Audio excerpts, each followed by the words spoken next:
button that says record, usually.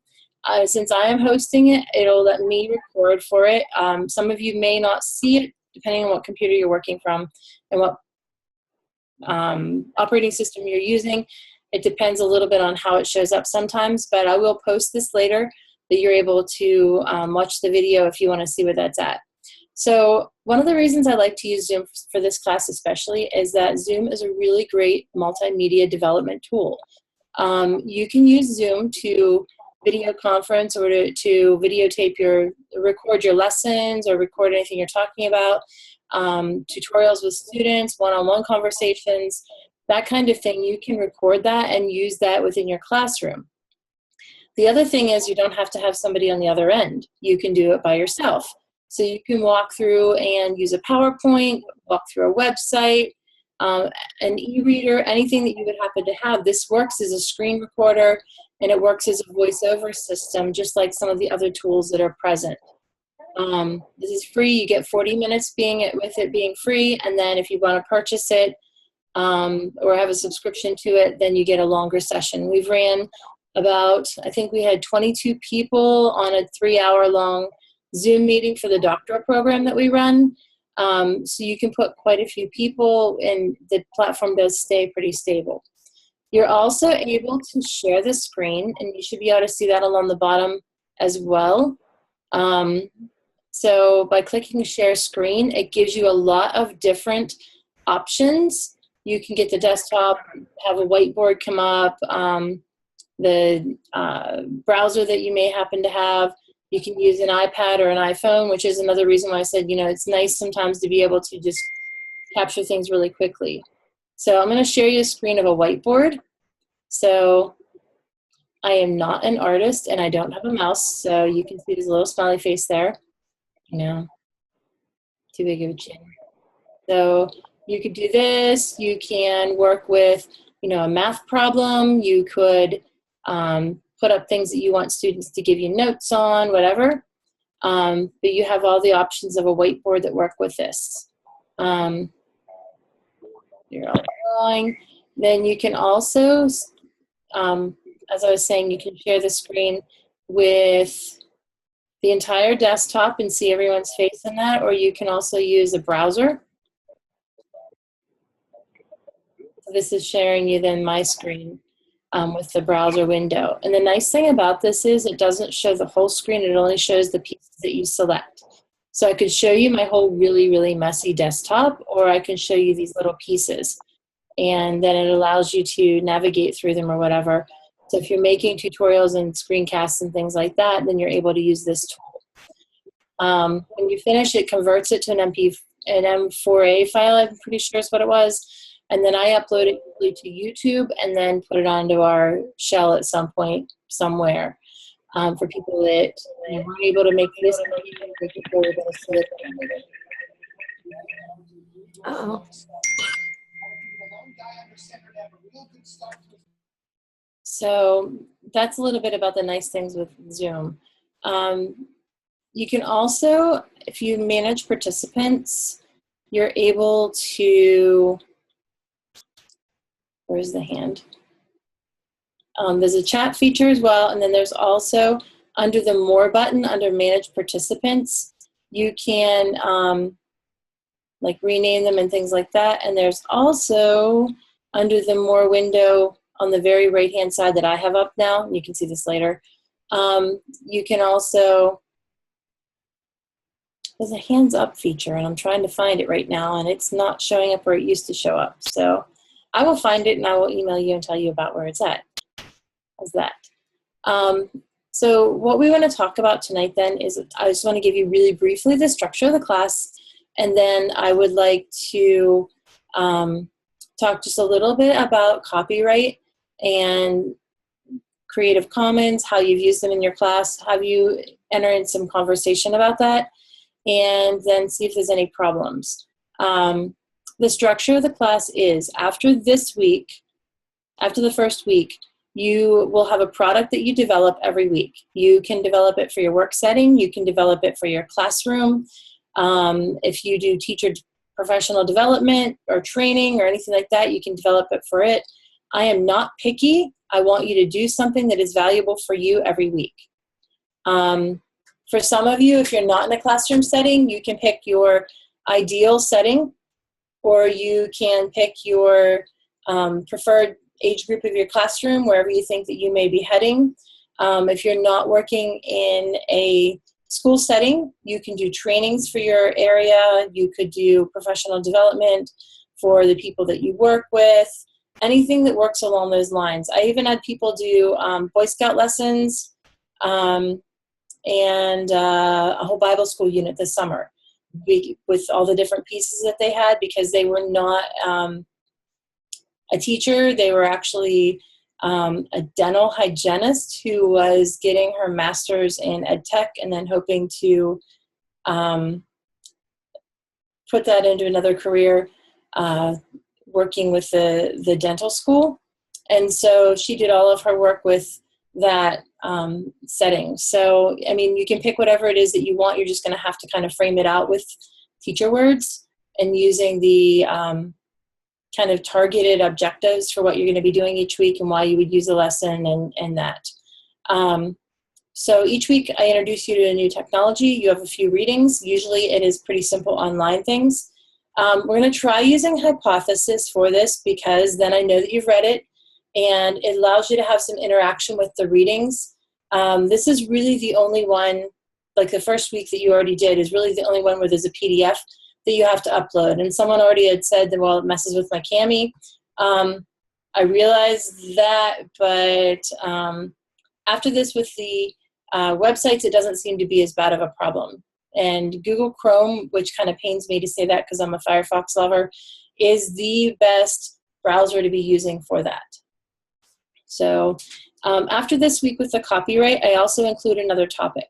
So for example, one week we will look at project-based learning along with another resource that we're using, or cooperation and collaboration within a classroom, so that you're getting the kind of a theoretical perspective of why you would use the pedagogy for it, as well as the pieces of it. And I realize we're backwards mapping a lot of what you want to do. You really want to be able to go into your classroom and look at the end result, what you need the students to know, and the objectives that you're going to have, and then use the technology almost as an invisible support for that. So you're not coming in and running tech day today, yay, kind of attitude.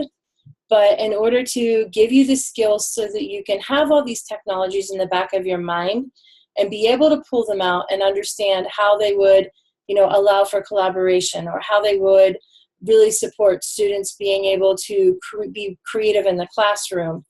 In order to be able to do that, you have to know what they are and how to work with them. So I realize that we're kind of not working the way, not practicing what I'm preaching, but in order to get you through this with the skills that I want you to be able to have, and looking at the different technologies, that's kind of the way we have to work with it. So with that all being said, I would like to not be so much the center talking, and I would like to open it up to you. And with the email that I sent out, I really wanted you to be thinking about your understanding of copyright and how you could address it and teach it in your classroom or work setting. And I know some of you are teaching preschool, the whole way up through within the classroom. There are people that are teaching at a college level. I'm pretty sure I'm not mixing my two classes up. So we have a really broad range of ways that people may be using this. And, so be thinking about how you would scaffold it down for the younger students, or how you would, ramp up what you may be looking at doing or whatever with the older students. And then we'll end the whole session with, if you're having trouble finding things, I can walk you through how to do that. So I'm going to mute me, and somebody else can unmute themselves and talk. And I want you to be kind of thinking as you're speaking how you have used copyright in the past, and it's okay to say you really haven't, because it's educational purposes and you just kind of didn't use it. And then how you would think that you could use this with your students or with the people that you're working with within training. So go ahead. Who would like to speak first?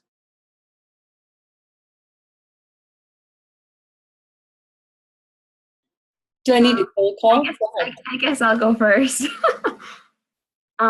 So I do teach math, and so using copyright is something that I really haven't done in the past. I really haven't, I guess, instructed with that much multimedia. And I haven't really assigned things where students are really using multimedia in assignments. So I think one way that's would be really good is that I like to use Khan Academy videos, and either whether I post them on my website or somehow send them out, or have students like find them and post them on a Padlet and respond and comment to those types of things. I think that's one way that copyright would be really important to know and to teach my students how to use it, because I feel like a lot of them probably are not familiar with how to attribute certain videos and articles and those types of things. So yeah, I guess it's something that they should be seeing in their English class, but it's definitely something that I would address with them before an assignment. Good. Using the videos is a great way to pull things into your classroom. You're teaching Algebra 2, you said? Yeah. Okay. I know with geometry in particular and with trig, we've used a lot of photography with the classroom as well, doing a lot of like angle hunts and shape hunts and scavenger hunts along those kind of things.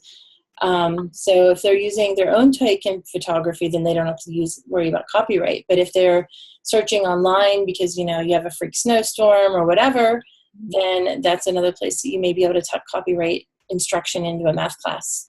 Yeah, I really like to, when I teach like quadratic functions, the shape of them is like a U, it's a parabola. So I like to have students like find them in the real world or go on the internet and find like whether it's a roller coaster or like a watermelon, something that makes that shape. So having them go out onto Google and find images or videos and stuff like that, they would definitely need. Suspension bridges and hyperbole. Yeah. Yeah. Yeah. How about anyone else? Does anyone else have any ways that you've addressed copyright, or you're thinking about it now that you've started looking over the assignments? I've actually used copyright before. It kind of scares me. I'll be honest. In EDU 643, I created a Weebly website, and all the images had to be copyright, whatever we put up on the website. So to be honest, I was just so scared that I would, post something incorrectly, that I just used images that were offered by Weebly, so that they already got the copyright thing taken care of. And I'll admit it was kind of hard because you really had to search deeply into that, because your range of what you get is so limited based off of what Weebly would offer you. But I'm hoping that this semester I won't be as afraid to, be able to use images that are, correctly used with the copyright. Good. And I mean, Creative Commons helps you out a lot with that. And there's also Getty Images. And then there's also some other websites that give you free for use images, or images that are Creative Commons or are copyright removed, or, free for access as long as you attribute them, and those kind of things. So there's a lot of resources out there that once you find out where they're at, it takes a little bit of the terror out of it. So how about anyone else? Does anyone else have any things to share about copyright? I also did that Weebly project last semester, and it was, I don't know, I got most of my pictures from Flickr, and it wasn't as bad, but I'm just trying to figure out how I would incorporate that, since I'm a kindergarten teacher, how I would incorporate copyright with my students. Does anyone have any suggestions for how to use copyright or to talk about copyright with young students? I've addressed it a little bit. Last year I taught 3rd grade, and really it was, the copy and paste pictures for, more reports that we did. But And it's such a touchy thing for them. But we did have conversations about it, and we did talk about safe websites to borrow those pictures from. But it's hard when they're, first grade. I'm kind of in the same place teaching first grade this year. I'm wondering how I'm going to integrate that into, my curriculum and how that'll be relevant for them. But I'm kind of with Bernie. I'm so deathly afraid of not citing something properly or using copyright properly that I find myself trying to avoid it after years of probably really abusing it with, all kinds of things that I freely took from the internet. I'll be honest, most of the time I think people are pretty lenient, can be pretty lenient because of educational use. And as long as you are citing it or trying to cite things, they're pretty, from what I've seen, they've been pretty good about it. Even if it was, something copyrighted and they came back and said, take it down, a lot of times what I've seen as repercussions are just that, please don't use my picture, take it down, or something like that.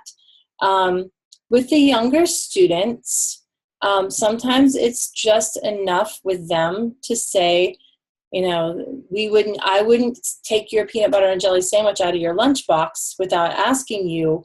You made that to bring to school and eat your lunch. I wouldn't take it without asking. So copyright is a way that we just, take things and ask somebody or tell where we got them so that they know, leaving you a note so I borrowed your pencil.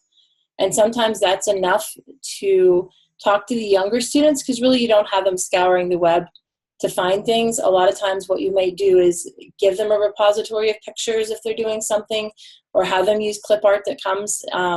So just introducing them to the fact that you can't use everything that just like you can't take everything you want. You can't always use everything that's online. That's even enough at that young age to be working with. So for your lesson this week, then, if you're really struggling with that, one of the things that you maybe could do is, if you have a unit in mind that you would want them to use pictures, you could create your Padlet with a set of pictures that they would be allowed to use for it.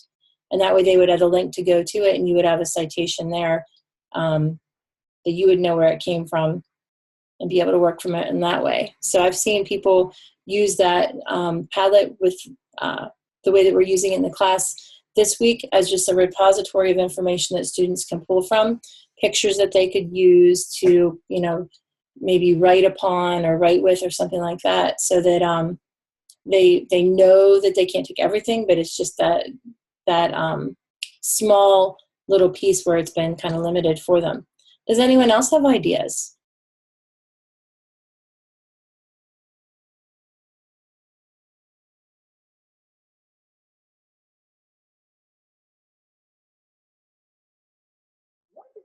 I just had a question. Can I put student work on my Padlet?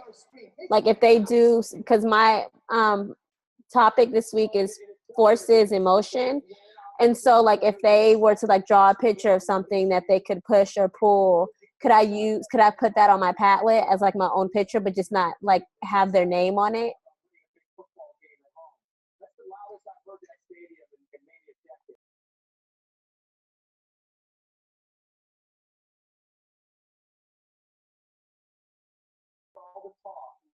I couldn't hear you for some reason. I always forget to unclick my mute. I always forget. Oh. So please do tell me. I would say the only caveat I would have is that you probably shouldn't be putting a first and last name of a student or like a location out online. A lot of schools have a privacy policy in place where, it tells you, or they let you know how much you're allowed to post versus not, because some parents don't want their kids' names out. But if the kids were to draw the pictures and have you, and you scan them or take a picture, or they're online, something that they drew, and you wanted to just use a first name and initial or a number or just initials, I think that would be acceptable. And then they're all copyright free. Now your problem would be the students would retain their own copyright, but your problem is that you need to have resources from a couple different sources, a couple different levels of protection, a copyrighted resource, something that's Creative Commons share alike, something that's Creative Commons no derivatives, not commercial. But so you would have to post a couple examples of things or a couple sources on there, but those could be examples the students would draw, and then you could have, that's what you could be setting up for them, if that makes sense. Yeah? Yeah. We can talk more too if it doesn't. Okay. The requirement, basically the requirement for the Padlet is you have, I think there's 4 or 5 types of copyrighted resources. A Creative Commons share alike, a Creative Commons no derivatives, which means you can't change it, a copyrighted resource, and something that is like open domain that you're able to use. So you can have those as your samples for students to look at, and then you could, the intent of your lesson could be for them to look at those and draw their pictures and post it up. And that would be a great lesson, I think, for them to be able to put their pictures on it, and if they're organizing them or grouping them, those kind of things. Okay. Yeah, but to be that specific with copyright for your age students, you're probably going to have to be the one that's coming up with the resources like that. Creative Commons specifically. They're not going to understand that. Most students anyway at that age group. Exactly. Yeah. Okay. Email me if you have questions after this. We can stick around and talk later, or you can email me. It's not a problem. Okay. I'm pretty good about getting back on the emails. If you don't hear from me within 24 hours, ping me again, because every now and then they end up in my junk box and I never look there. So yeah, if it's not coming through, email me with the Mish account, or post it on the help thing in the discussion board, so that I know that you're trying to get a hold of me and I'm not answering you. I will get back to you within 24 hours, usually within 15 or 20 minutes, unless it's really late at night. So, Okay. yeah.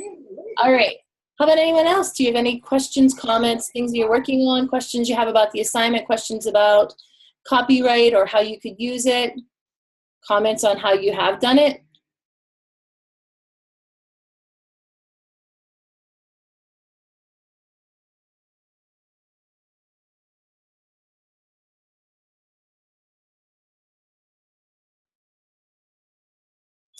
You guys are pretty good, because, I've talked to a couple of you, but like Jamie and Katarina and Kayla, you're not talking at all.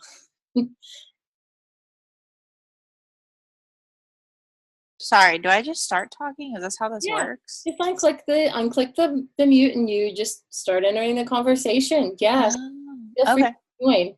Well, hello, it's Kayla. And I think copyright, or at least the problem that I have with it, or maybe not problem, it's not the right word, but it's so closely related to plagiarism.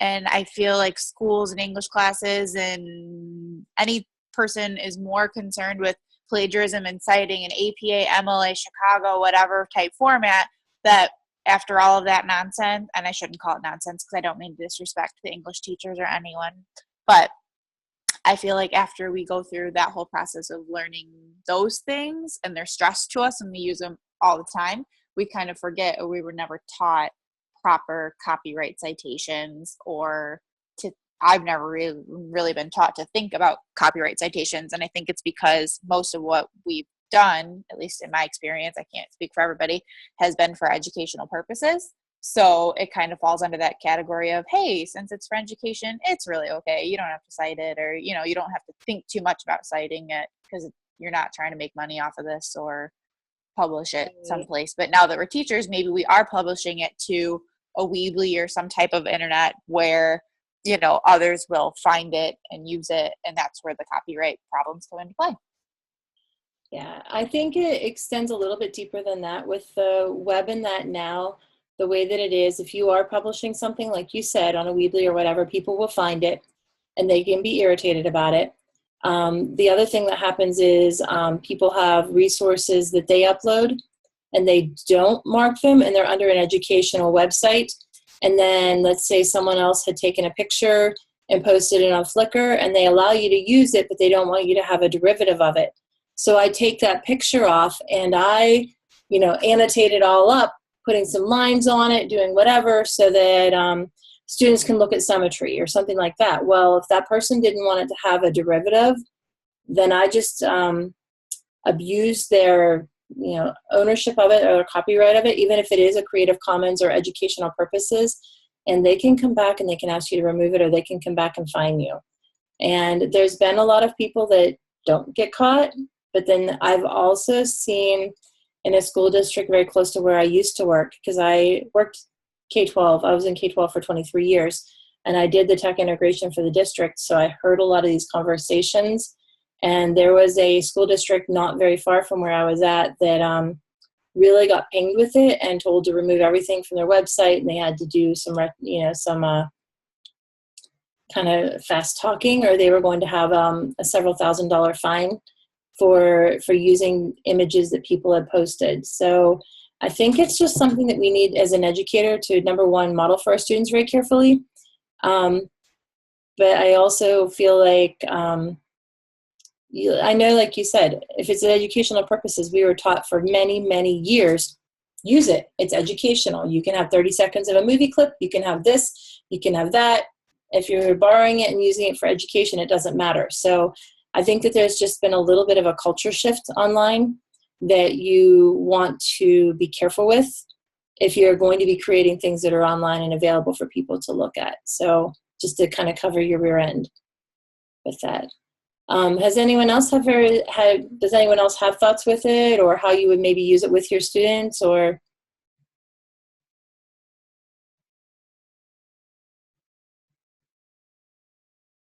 man, I usually have pretty good wait time, and you guys are like, you're getting me.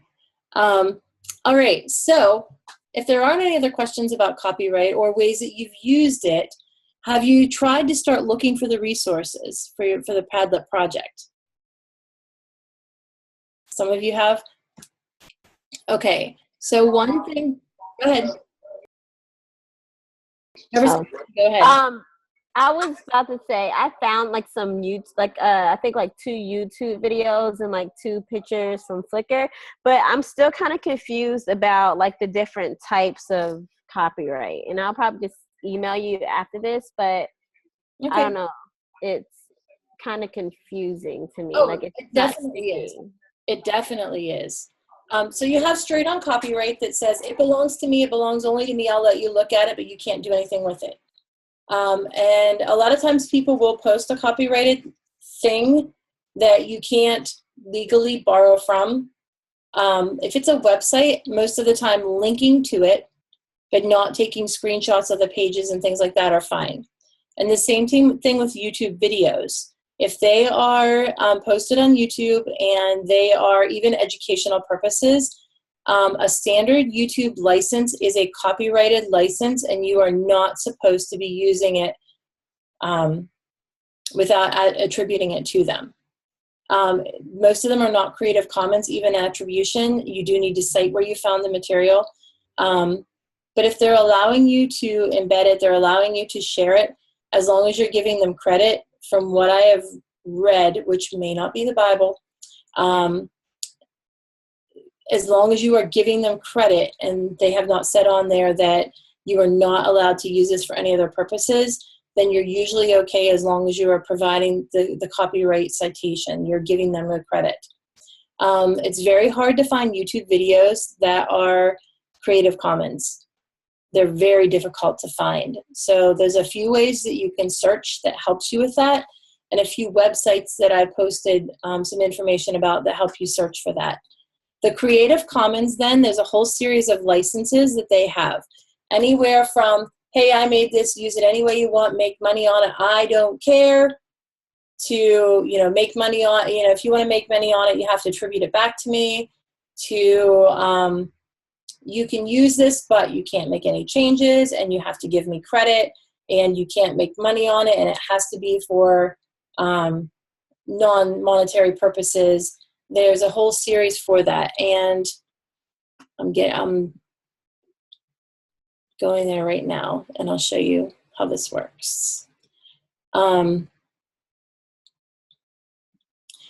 I've posted on the course materials, or in the course materials, under the week 2 copyright folder, which some people already have this assignment done, so I will be opening up the next one as soon as I get it all the links checked, which if you find links that are wrong, please let me know, because they change, as most of you know, in a heartbeat.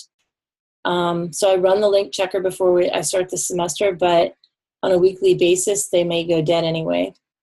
All right, so on the assignments for the week, under week 2 assignment, it has these listed, attribution, share alike, no derivatives or non-commercial, public domain, which means you can use it wherever you want, however you want, and then copyrighted materials. So here are the categories of it. You need 10 things on your page. They could be, Kira, as you were saying, 4 things off of this list, and then 6 resources that students and yourself have created. That's fine. I don't care how you mix and match them, but you need to use at least 4 of these different categories to create your 10 artifacts that you're posting on your Padlet. So to find these, where are we at?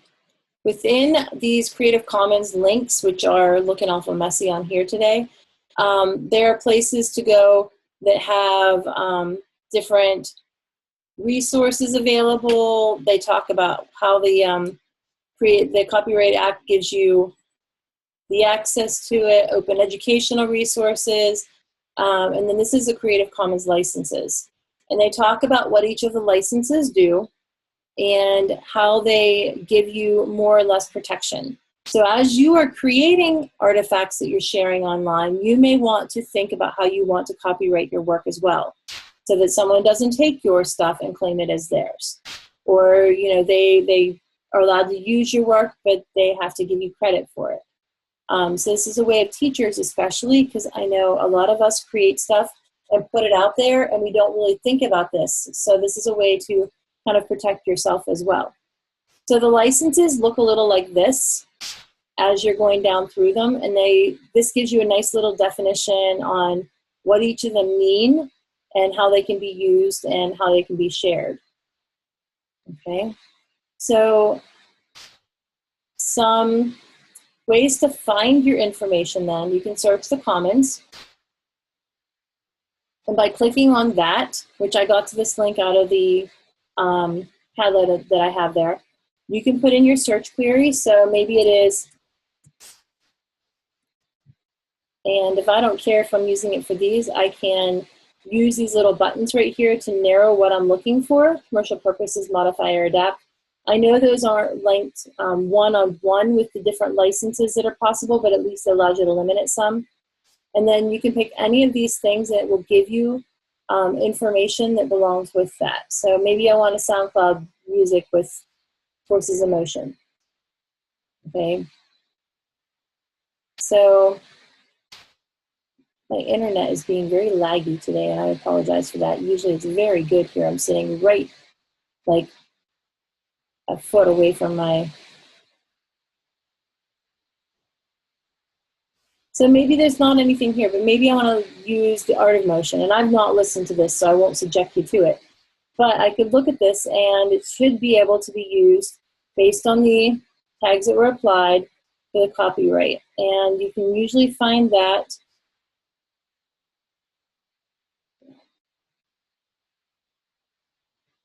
by clicking on it, and then it will tell you if it has a Creative Commons license and the things that it allows you to do with it.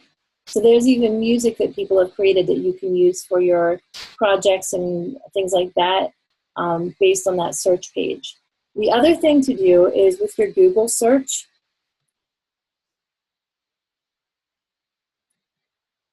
I can't get that to... Yeah, I'm sorry. Your faces were across the bottom where I couldn't see it. Okay, so on here under settings, there's something called an advanced search. And this again does not match up one-on-one with the different Creative Commons licenses that you do need to use, but it allows you to filter. And so free to use or share, even commercially modify, and I can look up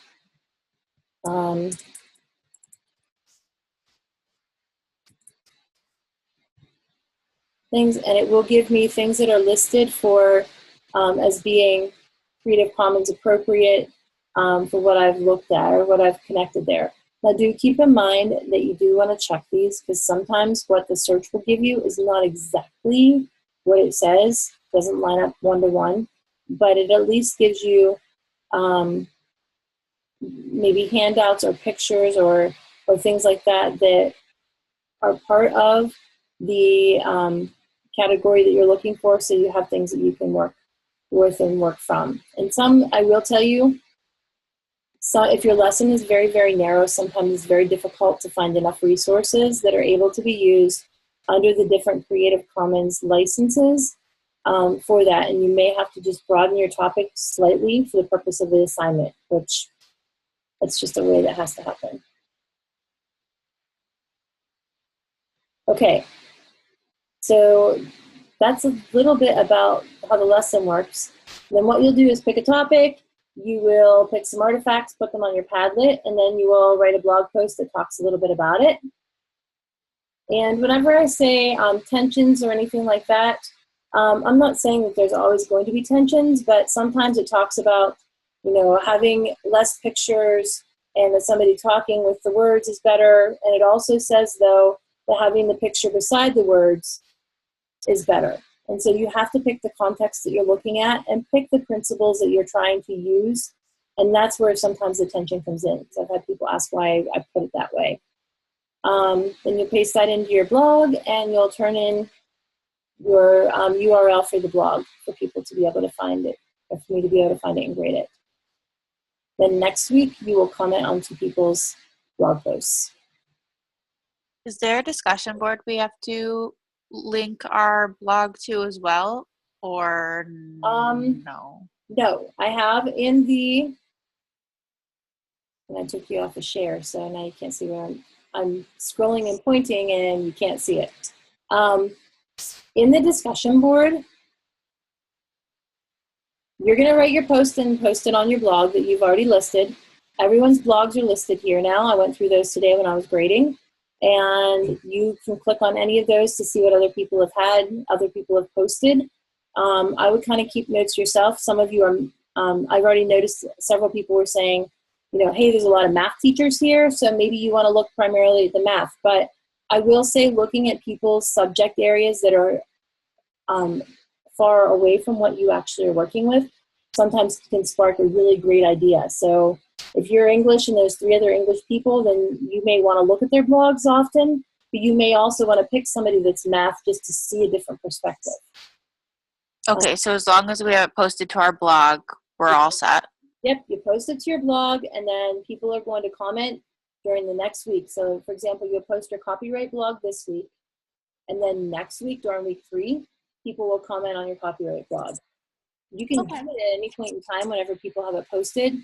But what I found the first couple times I ran this class after I built it was that telling teachers they had to post a blog by Friday and then comment on other people's blogs by Sunday, you don't have time during the week 90% of the time to actually do your assignments on the weekend, and it was kind of a lost cause. So I changed that so that it fit what people were saying was their needs a little bit better. So do you have more questions about the assignment or finding information, anything like that yet? No? Anything that you would like to add to the conversation? You can see me here. I'm sitting here under the table on 1, 2, 3, 4, 5. All right then. We can wrap this up if there's no other questions. If you want to stick around and have me help you out with anything, or have a question you want to ask that really, wasn't going to be for the good of the whole class, then we can go ahead and do that. And if you have any, issues that you're going on with your technology or anything like that, we can walk through them after the class. And I will do a Zoom with you anytime. We can find a common time if you need to, or we can try and handle things with email. Or a phone call or anything like that. If you have anything you want to work through or ideas you want to bounce and see if you think it's appropriate.